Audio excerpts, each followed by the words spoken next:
Hello, welcome to the Bearded Horror Review. My name is Dan, aka the Boogey Man, and on this show I will watch a horror movie, either a classic or a new release, talk about some good points, talk about some bad points, if there are any of either, give it a rating out of 10, if I remember to do it, and let you know if I think the film is worth a watch or not, in my humble opinion. And us here in the UK finally got Clown in the Cornfield, and I saw it last week, but it was my birthday over the weekend, so I put off doing the review until today. Here we are. So yeah, we're going to talk about Clown in the Cornfield.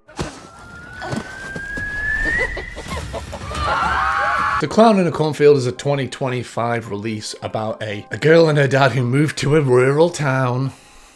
And there is a tradition in the town where there's this celebration because the founders made corn syrup, which is apparently very big in America. And the mascot for the corn syrup company was a clown named Friendo, and people start getting killed by someone dressed as Friendo, and the kids have to survive. There's a psycho dressed up like Friendo trying to kill us! So it's a very basic, simple horror movie plot that we have seen before. So let's talk about it. Before we carry on with this film, I usually don't go into spoilers or anything, but there's some things I want to discuss in this film.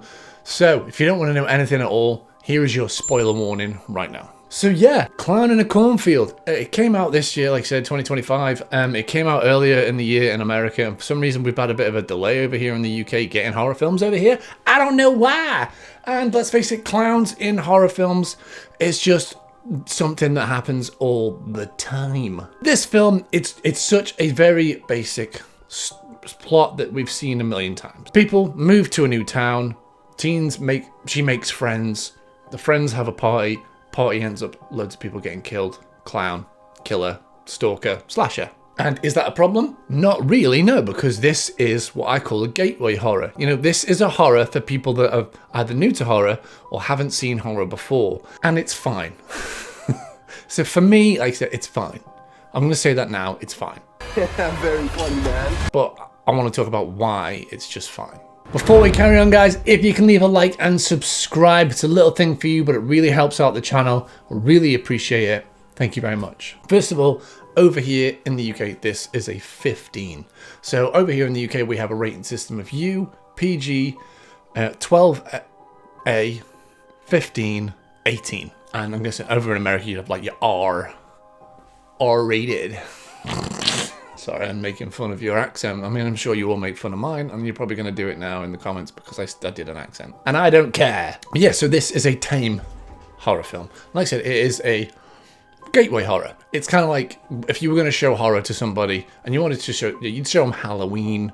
You know, you'd probably show them Nightmare on Elm Street, The Exorcist. And if they wanted something modern, you'd probably show them something like the original Final Destination or this, because it is very simple and it's got all the tropes, except for a few exceptions, which I was really kind of happy with. There are some things in this that do not necessarily subvert expectations, but they don't completely go into tropes. It is about a young girl and her dad move to this rural town from the city, which we've seen a million times. But she then makes friends with the group of kids at school who are all popular and they're all like kind of bullies, but they're actually not bullies. They just don't get on with the adults in the town. They make a YouTube, they're on their phones, they're doing a Twitter, they're on the Tinders. They don't know how to use rotary phones.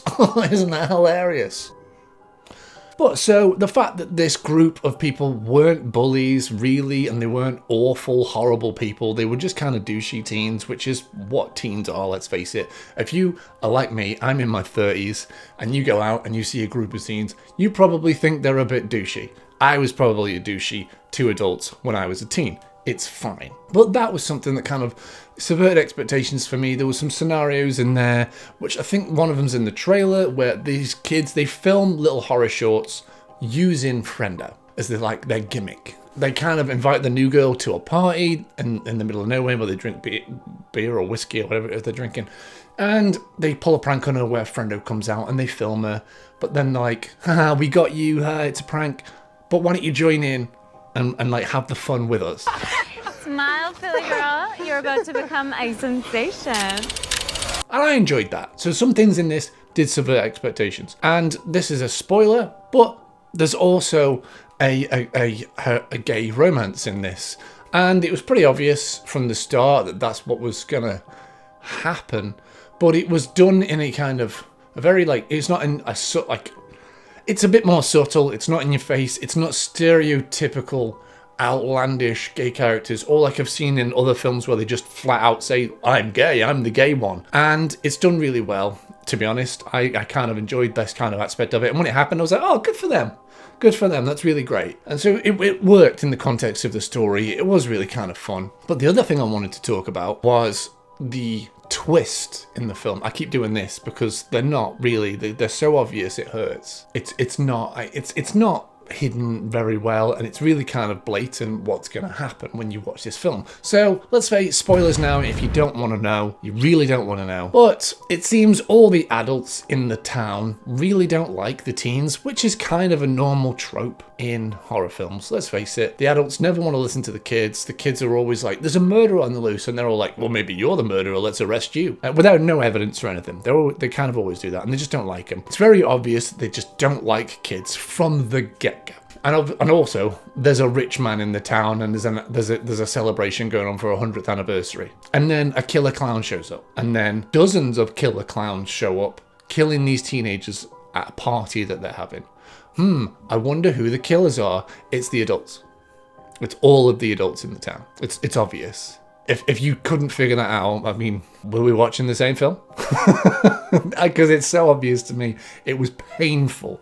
Even like they didn't even hide it well at all. And it's one of them where it's like, oh, like this film is about the older generation never likes the younger generation. This has been going on for decades, and it keeps happening. There's always a cull. There was a cull. It cold opens with something happening at a party in the 90s, very similar to what's happening in the present day. And it's just kind of, obviously there's this cycle of older generation killing younger kids because they don't agree with them. And one of the main reasons they're doing it is because they're disrespecting Friendo, the clown mascot of, you know, this beloved corn syrup family. And it turns out it's the rich mayor of the town, it's the police chief, it's all the adults that you see. And to be honest, throughout the film, a bunch of the clowns kind of get hurt and killed, and they're like, take their masks off, and they don't do it. It's because all of those people were insignificant and they're not adults you've met. And all of the adults that we can meet, bar the father of the new girl, all of them are unmasked at the end of the film. The teacher, the store owner, the woman who works in a diner, the police chief, the mayor, they're all there. So it's like, there's no kind of mystery. This is who it is. It's so obvious.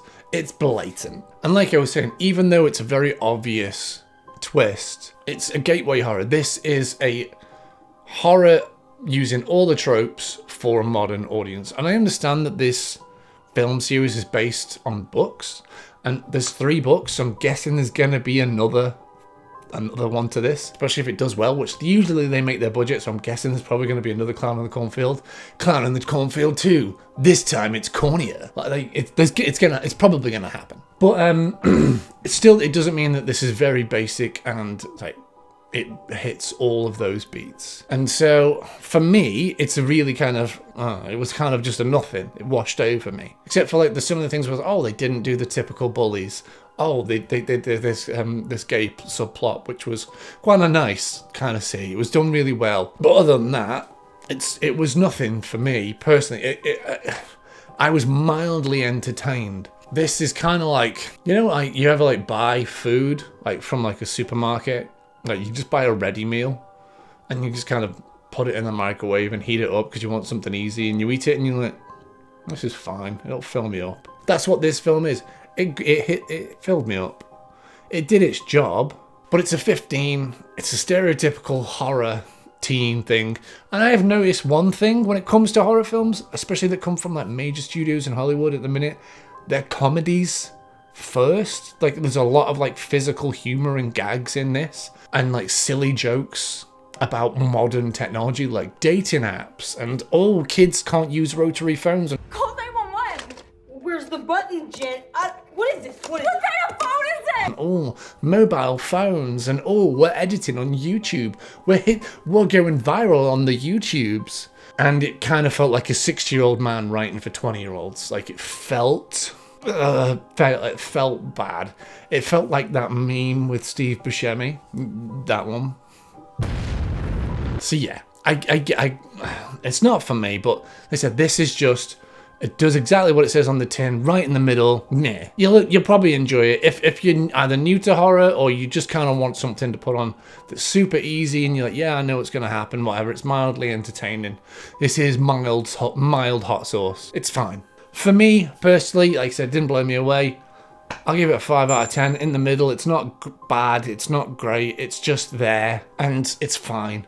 It does what it says, and like I said, it didn't offend me like Until Dawn 1. But yeah, it is what it is. It's Clown in the Cornfield. What do you guys think of Clown in the Cornfield? Let me know down in the comments below. If there are any other films you want me to check out, please do let me know. Don't forget to like and subscribe. And I'm working on some other stuff at the minute, so keep your eyes peeled for that. Go over and follow me on social media, because that's where I update things before I release them. And until the next time, guys, I'll be watching.